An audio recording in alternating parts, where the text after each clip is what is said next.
Ничто бы меня не остановило от выгорания адского просто. Кроме вот этой истории с мозгом, Дане нужно было сделать супер болезнь, чтобы он остановился. Что остается в этот момент? Что хочется себе давать? Что хочется себе дарить? Куда хочется бежать? Это самый трансформационный год. Но я ощущаю это, конечно, что это очень сильно смешано с взрослением.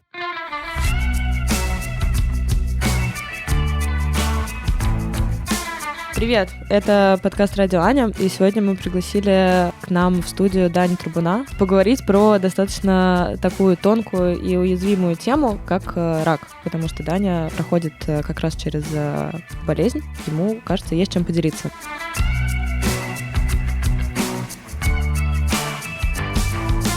Мы подумали, что это достаточно важный трансформационный опыт, о котором нужно говорить, который нужно дестигматизировать. Привет, Даня, и спасибо большое, что ты к нам пришел сегодня в студию поделиться такими важными вещами. Ура, спасибо вам. Я, честно говоря, слушаю и не понимаю, как можно говорить спокойно. Вот у меня внутреннее ощущение, что даже если мы это дестигматизируем, как ты говоришь, все равно это как будто бы невозможно говорить спокойно об этом. Как о будничном, о что-то, что это вот что-то, что противоположно жизни. Ну да, это тоже какой-то способ спрятать там какую-то боль, да, что вот на самом деле это все супер классно, ничего такого страшного. У меня просто был такой опыт, я в сентябре, когда все началось, ребята из Тинькофф журнала предложили мне тоже подкаст, рассказать о том, как я вообще себя чувствую. И я был ровно в таком состоянии, которым, слушайте, да, вообще все нормально, я сейчас тут вылечусь, врачи супер, все такое. А после оказалось, на самом деле, что все гораздо сложнее, потому что я-то вначале думал, что, что там, месяц я полечусь. Выяснилось, что это будет там, примерно лечение, не знаю, 6 месяцев, 9, может быть, год. И стал совсем по-другому, вот, и стал страшновато, и я начал анализировать вот этот вот, переслушивать себя на подкасте то, как я рассказываю об этом, понял, что действительно буднично об этом говорить нельзя слишком драматизировать, но и говорить, что это все супер, вообще легко, вообще не парьтесь, тоже нет, это, такая довольно жесткая болезнь, тяжелая. У меня история тоже из жизни. Я знакома с раком, потому что у меня бабушка болеет раком, но у нее была 4-я стадия. Это потрясающая история, мне кажется, про советских людей, про тип советских людей, сталкивающихся с болезнью. Она 3 года знала, что у нее рак, и никому ничего не говорила, чтобы не доставлять проблем. И когда она об этом сказала всем, такая: я собрала деньги, вы отвезете сейчас меня умирать, чтобы никто не напрягался. Все сказали: что, с ума сошла? У нее была уже 4-я стадия, которая не лечится. 4-я стадия груди с метастазами в легких. После шока, который происходит в всей семье, начинается очень странная история не борьбы с болезнью. Бабушка преподаватель английского, и она называет это get busy living or get busy dying. Ты делаешь выбор в пользу того, чтобы жить, и она просто живет, используя методы бесплатной медицины. Химию она проходит достаточно тяжело, но в целом там в рамках моей семьи рак за эти 2-3 года перестал быть чем-то ужасным. Да, это болезнь. Она очень тяжелая, особенно для твоих близких. Но оказывается, что ты можешь сделать выбор в пользу того, чтобы жить. Да, там есть момент, когда сначала я не задавал эти вопросы врачам, потому что я такой, все же нормально, сейчас мы вылечимся.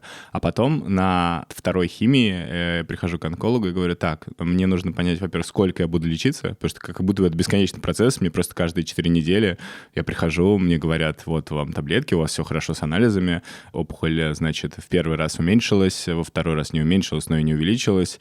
Странное ощущение, как будто мы что-то знаем, но не обсуждаем. Вот, и я говорю: так, и второе, мне очень интересно, а сколько мне жить-то осталось? И он говорит: знаете, в среднем, по статистике, там лет 5. Но вообще, статистика — это же среднее число, поэтому все по-разному, и вообще мы не знаем. И в этот момент, конечно, начинаешь постепенно осознавать, что, в принципе, каждый день на счету и все такое. Хоть это и звучит пафосно, это правда так. Вот тебе говорят, 5 лет в среднем. Что ты испытываешь в этот момент? В этот момент ничего, потому что вообще, мне кажется, это такая проблема современных людей, что с эмоциями сложновато, и осознать, что ты испытываешь, сложно. А и для того, чтобы испытать, нужно это несколько раз проговорить. А проговорить страшно. Во всех нас живет бабушка, которая не хочет, чтобы было всем тяжело. Причем я заметил, что когда ты думаешь: так, мы сейчас с терапевтом это не будем особенно обсуждать, потому что очень тяжело терапевту же тоже. Ведь Ого. Да нет, это есть в людях. Я уверен, что не только во мне. Одна из самых сложных штук — написать в Инстаграме. Почему? Потому что другие будут как-то себя странно чувствовать. Ну, а я же хочу это сделать, мне же это зачем-то надо. Я не думаю, что 5 лет, если честно, я поизучал это. Мне кажется, может быть, побольше. Вот. Что я чувствую? Я чувствую, страх. Прям жуткий страх. Серьезно, когда все началось, я думал, все будет классно. И у меня был момент такой довольно переходный в ту минуту, когда я понял, что что-то я хочу лежать просто на кровати и лежу уже неделю. И я такой, а что это вообще? Откуда оно? Очевидно, что это неестественное состояние. И у меня был плановый визит к врачу, я прихожу к врачу, он говорит, давайте мы сейчас сделаем капельницу со стероидами, и дальше опять про другое неестественное состояние. Мне делают капельницу со стероидами, делают это вечером, потому что я пришел к врачу вечером. И я прихожу домой и понимаю, что спать не хочется, куча энергии у меня, и вообще все классно. И я часов до 7 фигачу все свои проекты и так далее. И у меня на следующий день снова встреча с врачом. Я прихожу и говорю, слушайте, а что вот такое странное случилось? Дело в том, что, во-первых, я коллегам нагрубил с утра, и еще до 8 утра вот работал. Он говорит, это же стероиды. И я вдруг понимаю, что сколько всего неестественного, сколько неестественных состояний случается в моей жизни сейчас. А есть что-то, чему ты, например, сказал «да», а чему ты сказал «нет» после этого? Да, но это абсолютно неосознанно случилось. Мне пришлось уйти в отпуск из Яндекса до конца года. Я вообще типа трудоголик. То есть у меня был в какой-то момент ситуации, когда я там, до ночи оставался, в смысле, в какой-то момент. Это все время было. Мне пришлось этому сказать «нет», как будто, мне организм сказал, слушай, нет. По сути, я перестал существовать внутри вот этой большой системы на время, и у меня освободилось время для своих проектов. И еще у меня, это, наверное, про да и нет. Дело в том, что я начал придумывать себе рамку работы. Когда ты работаешь в корпорации, ты начинаешь так, окей, а кто я? А чем я занимаюсь? Окей, я продуктовый менеджер. Продуктовый менеджер — это означает это. Вот. А ситуация, которая у меня случилась, заставила меня думать о том, что я люблю вообще. И, например, в прошлом году я такой подумал, окей, у меня хобби кроссовки, я буду сейчас про кроссовки. Оказывается, можно не только 2 ипостаси брать, а вообще можно взять 100 ипостасей, будет непонятно, что это такое, и ладно. Вот сейчас, когда ты осознал, что у тебя есть вполне себе реальное ограничение по времени, да, Ага. Есть ли запрос на саморазвитие, например? Мне кажется, что вот это сжимание времени, оно заставляет вытащить из себя все самое важное, все самое нужное, нахрен обрубить все то, что страхами мы питали, что надо это сделать, на перспективку. Вот, и мне хочется понять вот этот сухой отжим, что остается в этот момент, что хочется себе давать, что хочется себе дарить, куда хочется бежать. Вот я на тантре смерти, говорю, 2 недели назад, у нас 3 дня, мы говорили друг другу, у тебя осталось 60 часов до смерти. Как себя чувствуешь? У меня было желание взять билет, умотать куда-то, где поприкольнее, потому что это зима в Москве, не хочется здесь умирать. Вот, в зиме, да. У меня была одна картинка, что я босая, либо на песке, либо на траве, либо в океане, либо, в общем, где-то, где тепло, и не надо особо себя одевать, в наушниках танцую под любимую музыку, а рядом куча людей. Мне не надо с ними общаться, они просто часть жизни, часть ландшафта. И ты вот в этот момент, под звездным небом, неважно, ты просто оттанцовываешь последние часы жизни. А муж твой?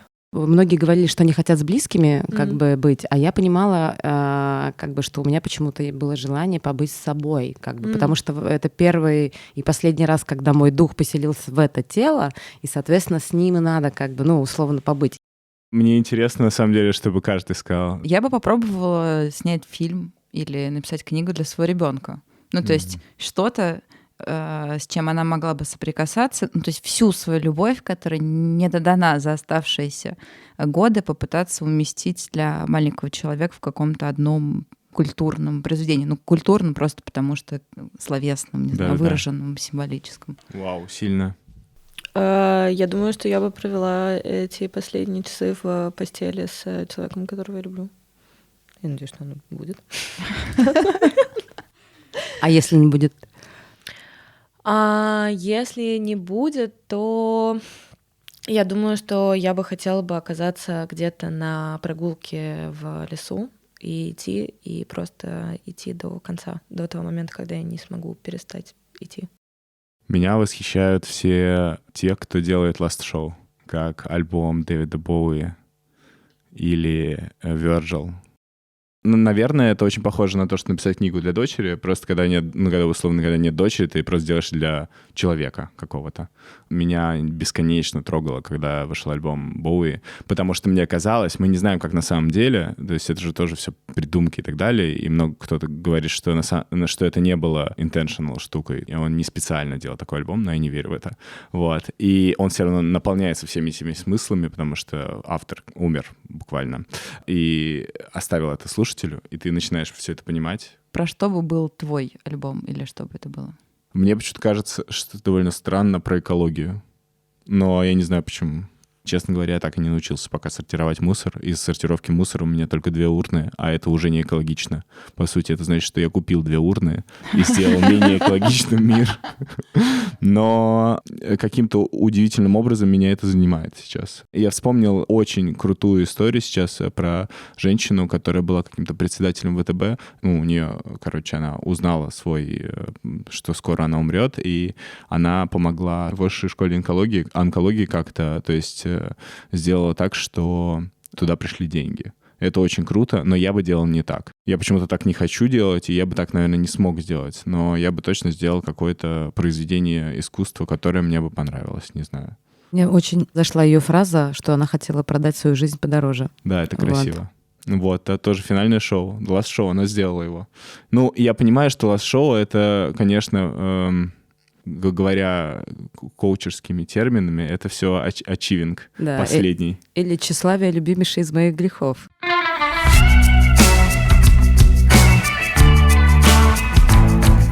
Хотела спросить, как изменилось твое отношение к отношениям между тобой и друзьями и между тобой и твоими пассиями? С друзьями я захотел сделать новогодний ужин, на меня это не похоже, потому что я не готовлю и не приглашаю друзей домой. Вот, так что думаю, что-то изменилось. Ну, я не могу точно сказать. Есть такой кажется, Vanity Fair проект, там Билли Айлиш каждый год отвечает на одни и те же вопросы. И я посмотрел в этом году, как она отвечала. Я тоже посмотрела и подумала, боже мой, какой же хороший у девочки психотерапевт. Какая же она крутая сама по себе. Она очень крутая. И супер прокачанная. Да, и она говорит... Господи, это все, что я говорила, это просто какие-то конструкции специальные, я хотела быть классной. И вот этот момент, когда ты говоришь, допустим, что изменилось, как изменились отношения с друзьями, я не знаю, просто я попытался зафиксировать момент, который очень не похож на меня про ужин, а про отношения интересная штука. Я сингл, кстати, девчонки, которые слушают, ха-ха. В какой-то момент я задумался о том, что я бы очень вдруг, опять же, тоже не похоже на меня, хотел бы быть в отношениях. Потом я задумался о том, что это искусственное, потому что я реально хочу быть в отношениях, чтобы меня просто жалели и там говорили «все хорошо». Мне кажется, это настолько естественно. На самом деле это очень простая, базовая вещь. Мне тяжело, или просто трансформационно. Да. Страшно, хочется с кем-то это делить. Но мы тут же на это накидываем, а вдруг, если это искусственная штука, и на самом деле мне хочется... Да нет, мне кажется, это нормально, когда, хочется, чтобы рядом был какой-то человек, который с тобой прошел жизненное испытание. Да. Вообще, мне кажется, что мы сейчас говорим о суперресурсной теме. Как ни странно, несмотря на то, что местами бывает тяжеловато, и мы такие примолкаем, все равно немножечко прибитые, в этом так много смысла для жизни. Потому что, соприкасаясь с чем-то сложным, все начинает приобретать смысл. Про смысл очень классный заход, мне кажется, что приобрело неожиданно для тебя смысла, что раньше не имело. Вообще бытовые вещи, про то, чтобы быть счастливым, про то, что, я не могу делать, не хочу, не сделаю, потому что мне так надо.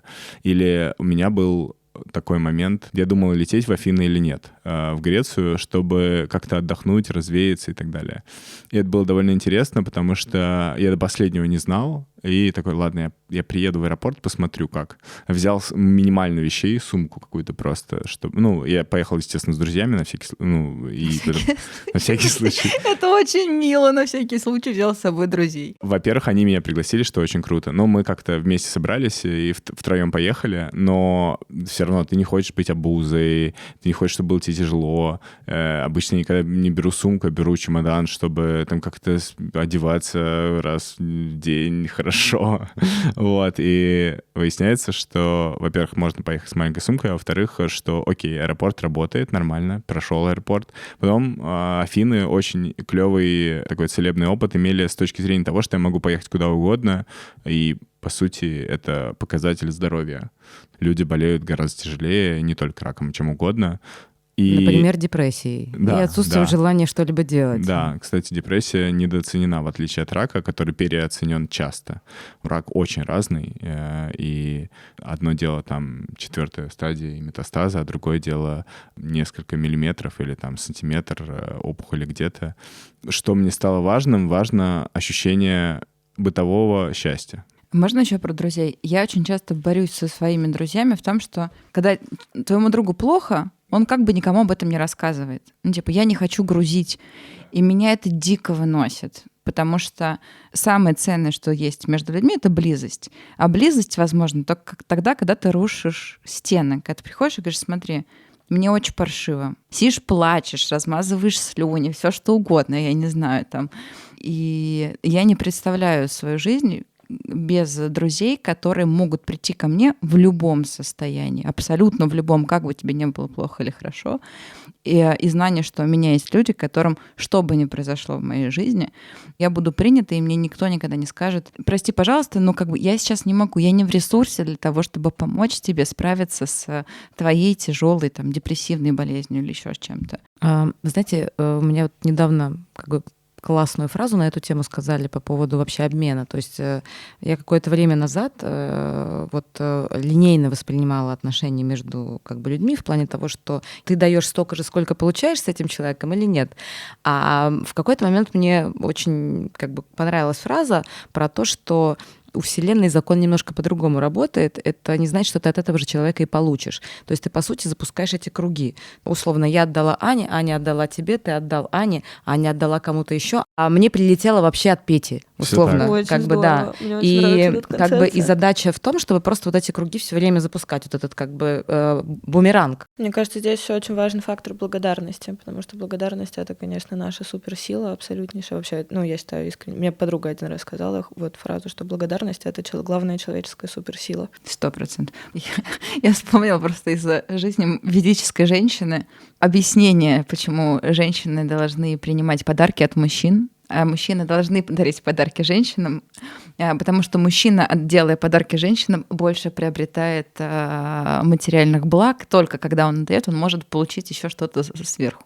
На самом деле это очень жесткая рамка, она не всегда адекватна, очень часто неадекватна, потому что, опять же, есть много языков любви и все остальное. Просто это те рамочки, которыми мы начинаем себе объяснять морально-нравственные принципы, которые, в принципе, существовали достаточно давно и достаточно простые. Ну, типа, тут я согласен, конечно. Хочешь абсолютно. дарить? Дари. Как бы просто вот это вот разрешение, которое часто нужно женщинам почему-то в нашей среде. Я говорю из жизни ведической женщины, потому что я увлекалась этим направлением.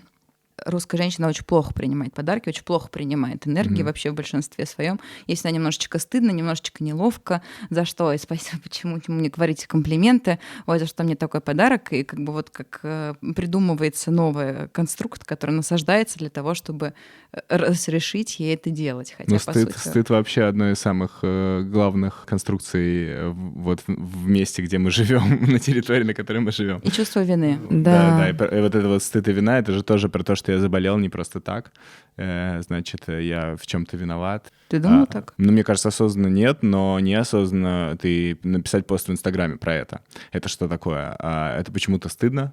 Почему стыдно? На самом деле, потому что есть куча народу, которые говорят: а из-за чего это? А ты что делал не так? Про вину, то, что ты хочешь почему-то поддержки, зачем ты это пишешь? Я явно хочу, чтобы мне сказали: все будет классно, но, с другой стороны, я не хочу этого, потому что я хочу, чтобы мне скорее не словами это сказали. Я все время в конце, например, этих постов обязательно пишу, например: расскажите про сложные моменты в своей жизни в этом году. потому что мне не хочется, чтобы мне писали «давай, Даня, ты молодец» и так далее. Ну, то есть мне приятно, что это делают, я не раздражаюсь из-за этого и так далее, но было бы круто, если бы мне скорее писали между строчек это, вот каким-то образом. Я в какой-то момент это сравнила, что ты танцуешь эмоционально мыслительный стриптиз перед людьми, полностью одетыми за стеклом, которое непроницаемо, да, то есть ты иногда не видишь, что там происходит. А уж с таким вопросом, про который ты пишешь, это просто, мне кажется, такой практически, да, раздеться до костей, как бы практически. Почему ты говоришь, что ты голый перед толпой одетых людей? Они что же могут быть голыми в твоем сознании? Например, когда я рассказываю про химиотерапию, пишут: это ужасно, не травите себя. И это единицы. Я уверен, что у людей, у которых сотни тысяч подписчиков, ну, как бы этот процент увеличивается, причем кратно, скорее всего. И в этот момент фигово. Все равно я делаю это очень осторожно. Я знаю людей гораздо более сильных, которые бы постоянно об этом рассказывали, потому что чем чаще ты об этом рассказываешь, тем более, на самом деле, это будничным становится. Ну, это же механизм проживания, мне кажется. Очень важно проговаривать вообще любые как бы вещи, потому что именно через как бы артикуляция этих вещей, она же и делает нам легче. Ну, ты знаешь, для этого как будто бы тоже нужен ресурс. Вообще, в принципе, Абсолютно выходить с тобой и согласна. разговаривать в какой-то диалог. Основная проблема людей, например, в депрессии или там вот когда у тебя биполярка, что в тот момент, когда тебе больше всего нужно, как бы, чтобы была помощь людей, ты максимально от них далек и максимально далек от того, чтобы себе помочь. Я понимаю тебя, и я согласна с тобой, но вот у меня как раз мы обсуждали несколько раз вообще вопрос эмоциональности и того, как сложно бывает проговаривать эмоции, потому что у меня была, ну, как бы, и сейчас я работаю с этим в терапии, очень большая проблема с проговариванием собственных эмоций, и я начала идти именно от телесного ощущения. То есть, когда я понимаю, что мне физически уже плохо ходить с этой мыслью, у меня прям саднит внутри, я заставляю себя ее как бы либо описать, либо высказать, либо что-то как бы с ней сделать. Я понимаю, что я не все могу проговорить, я даже не все понимаю, что со мной происходит, поэтому и сказать типа нечего. Я вытанцовываю. Я реально поняла, что у меня движение меня вот приводит в баланс. Человек с вернулся. Возможно, Burning Man просто случился не случайно там, да, 100%. И у меня как бы условно я все лето под эту музыку. Вот я вчера устраивала экстатик дэнс на нашей тантрической вечеринке, потому что я понимаю, что мне иногда даже как бы близость с людьми проще через совместное действие, но не совместное проговаривание, как бы совершить. И вот я вчера пришла, 35 человек, все заряжены, и меня аж прям вот так трясет. Я в начале этого года отправился на танцевальную мастерскую в Гоголь School. Там был очень крутой момент. Короче, в начале нам давали разные телесные упражнения. То есть, по сути, это было не про танцы-танцы, а это было про разные телесные практики и потом превращение этого в спектакль. Значит, нам предложили закрыть глаза, значит, ходить по залу. Это было вообще первые дни. И потом каким-то тоже странным образом соединиться в единое целое. Это кажется очень странным и страшным, и ты пытаешься не врезаться и так далее. И прошло время, 3 месяца, кажется, мы репетировали. В конце этих 3 месяцев, за ночь до спектакля, нам говорят: закройте глаза, ходите по залу, и потом соединитесь вместе в какое-то единое целое.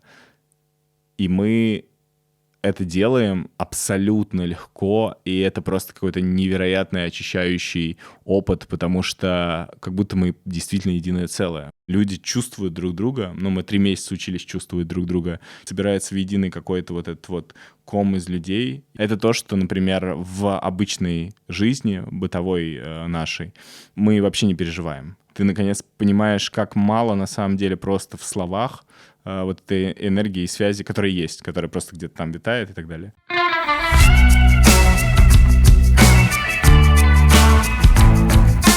Поменялось ли как-то отношение к каким-то очень традиционным вещам? Мне еще просто весь этот наш разговор очень волнует вопрос семьи, и хочется ли оставить за собой детей, и хочется ли вообще создать семью, поменялось ли это с сознанием как бы болезни, потому что я, например, про себя точно понимаю, что как бы для меня была бы великая трагедия, если бы я не успела бы почувствовать любовь мужа и иметь опыт своей собственной семьи как женщина и привнести на этот свет детей. То есть я вот все остальное можно как бы откинуть, но вот семью я очень хочу. Первое, мне кажется, что это не традиционные ценности, а просто некие ценности. Более того, мне кажется, что это скорее про взросление, чем про болезнь. Ну, в смысле того, что ты начинаешь думать о детях, например. Но был ли катализатор? Я думаю, нет. Хотя, опять же, если говорить подсознательно, мне стали больше нравиться дети. Наверное, это вот в ту сторону. Ну, в смысле... У меня просто было так, что я, Да? типа, проснулась и поняла, что, а я вообще-то хочу детей. У кого-то, да, это случается. У меня было не так. Вот. А второе, я хотел сказать, что эмоция про то, что, типа, я как-то повлиял на этого человека, или там я как-то вдохновил. Я тоже не понимаю, болезнь это или взросление, но я стал четче это чувствовать. Опять же, мне кажется, детское, подростковое или какое-то конкурентное ощущение — это когда ты видишь, что человек сделал что-то похожее, и такой, типа, почему он сделал так, как у меня, или так похоже, как я думаю? И в какой-то момент ты такой, ого, нифига себе. Подражание — лучшая форма лести. Даже не про это, а про то, что, ого, это передалось. Опять же, я пока не могу это смешать. У меня еще болезнь случилась как бы в 33 года. И моя любимая терапевтка, которая юнгианка, она еще... Крест тебе приносит. Она еще библиист по образованию. Она такая... Это вообще, это самый трансформационный год. Вот это все и так далее. Вау. Но я ощущаю это, конечно, что это очень сильно смешано с взрослением.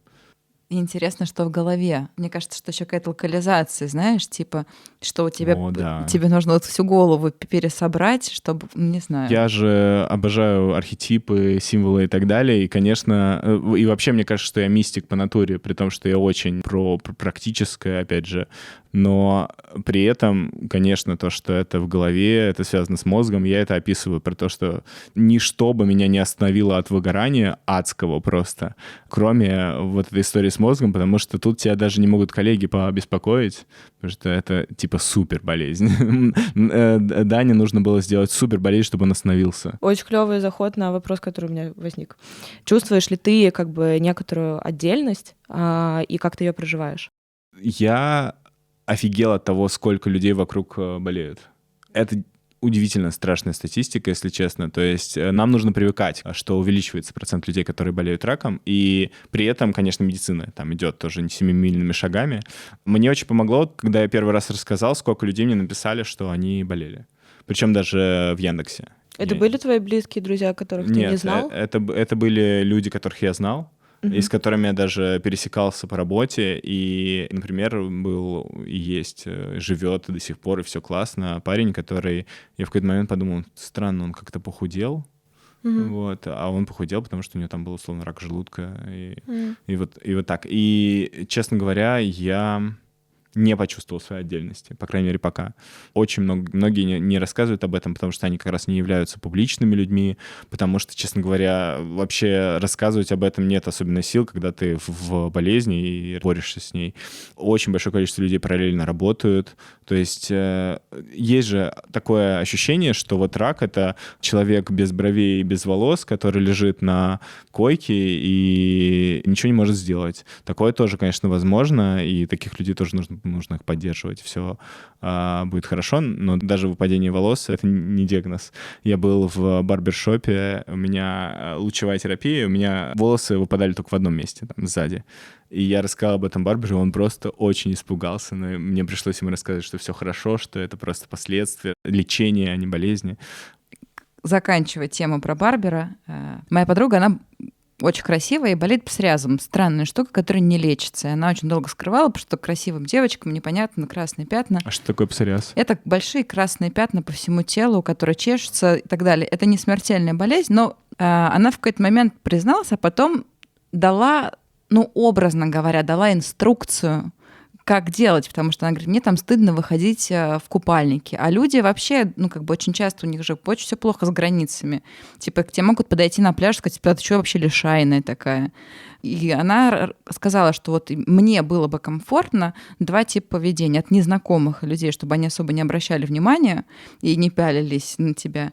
А от знакомых людей, она говорит, просто какое-то молчаливое в основном сочувствие. То есть она говорит, да, ты замечаешь, но не начинаешь углубляться в эту тему или рассказывать, а у меня тоже чесалось типа там на правой ноге, а еще моя бабушка тоже этим болела, вот если ты луковым отваром будешь мазать, то вообще все будет зашибись. Она говорит, поверьте, я болею этим 10 лет, я много, это аутоиммунное заболевание, много чего прошло, и для меня это было очень прикольно и полезно, когда у тебя появляются какие-то... Инструкции по применению. Да, потому что вот я, например, не знаю, когда я вижу детей с ДЦП в парке, как сделать так, чтобы не нарушить ничего тебе, как с тобой взаимодействовать. И как бы хотелось вот тебе с этой болезнью, чтобы люди с тобой взаимодействовали, чтобы тебя поддержать, а не наоборот. Ну, то же самое. Первое — это просто жить вместе, потому что я как человек ничем не отличаюсь.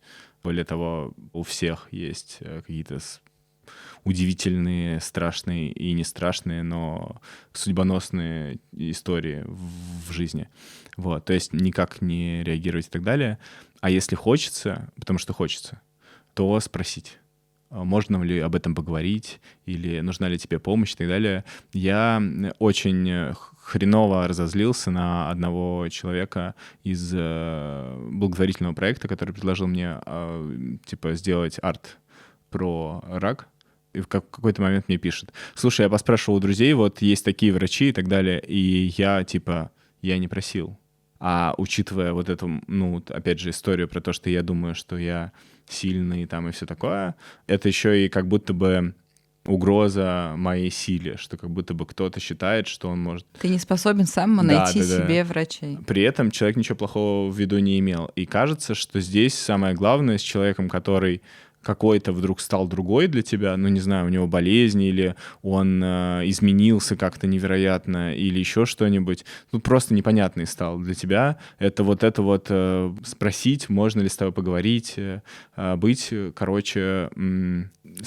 Чутким, да. И если человек тормозит, лучше сказать: ответь, когда ты сможешь, и так далее. В основном же нужно просто общаться с людьми так же, как будто... Ну, в смысле, я думаю, что люди с раком — это люди, которые вообще чаще всего не отличаются, в смысле внешне, да, мы же говорим про общую массу людей, конечно, по сути, люди очень часто ведут себя как 6-летние или 5-летние дети. Вот как я ехал в лифте сейчас, и девочка, ей чуть больше, там, 7 лет, 1 класс, короче, у меня оранжевые волосы, и она просто уставилась на меня. И в этот момент я вдруг понимаю, что единственное, что я могу, это вместе с ней поржать, потому что она не виновата, она просто смотрит и удивляется, а еще она высказывает свое мнение таким образом: что у тебя за фигня на голове, думает она. Не факт, кстати. Может, он говорит: я тоже такое хочу. Мы не знаем, да, но... или что у тебя за фигня на голове, но с другой эмоцией, да, что классно. Вот. И я такой: окей, я поржу вместе с ней, и стало гораздо легче. Если бы у меня был такой ребенок, и потом бы мы пришли домой, я бы сказал: слушай, ты бы лучше спросила, ну, типа, что-то такое. Инструкция — это просто спросить, очень действительно чутко прислушаться, что вообще человек. Потому что человеку может быть плохо, и он начнет тебе час рассказывать о том, как фигово, или наоборот, человек скажет, как в большинстве случаев я, типа: слушай, все хорошо, все классно, и будет понятно, что про это лучше сейчас не говорить.